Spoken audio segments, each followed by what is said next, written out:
Good morning and welcome back towards another video, and today we are going to be going over for Instance Farmer for the week, Black Fathom Deeps. Let us begin.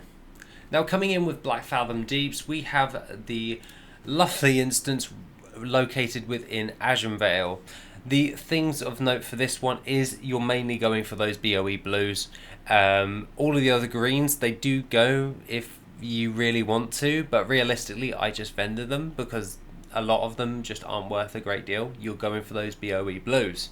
So without further ado, we shall talk about the farm, which is pretty much run it until the second to last boss and then use a Dreamwalk ability to go in and out of the instance. If you are not, and I repeat, are not a druid, you're going to have a hard time clearing 10 runs within an hour, because you will have to double track back all the way back to the instance entrance to go out and reset the instance, unless you are a monk, for instance, using your meditate ability. That can do the exact same thing as a Dreamwalk. So I would recommend running this on a druid, as they definitely are more adept at doing that. However, when it comes towards the items of note for this farm, we have the Axe of the Enforcer. On my server it's 50,000 gold. On the region market value average it's 414,000 gold. This one's a really nice one. You've then got the Tree Bark Jacket, 1,300 gold on my server, but a region market value average of 36,000 gold. You've then got the Martyr's Chain, which goes for about 700 gold on my server. Region market value average is around about 33,000 gold. You then have the Doom Spike, 3,000 gold on my server, 22,000 gold on region market value average.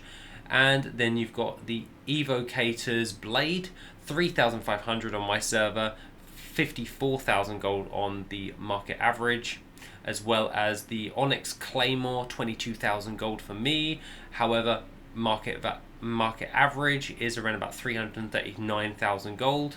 The Grim Claw, 20,000 gold on my server, 174,000 on the market average.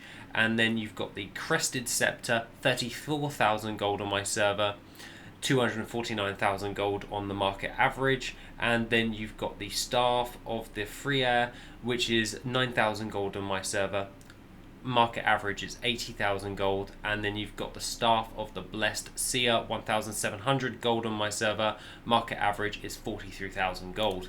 If we then go in towards the Worth It data logs for Black Fathom Deeps, where we've done a ton of data collection for this, it averages an estimated 58,000 gold per lockout. And for the items of note is the Crested Scepter. You also have the Gore-Stained Garb, which is pretty much dropped every time on the third boss.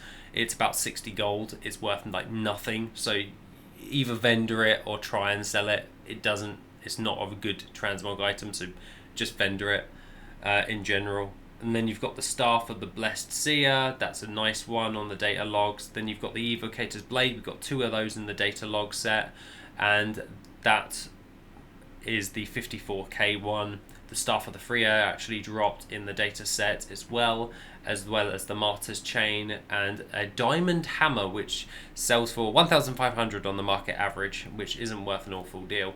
The high ticket ones that are going for like 200,000 gold, generally you're going to be wanting to get really lucky, and definitely it's one of those dungeons that if you are willing to put in the time, you will get every single one of those blues. However, it's called putting in all of that time when you're doing this farm.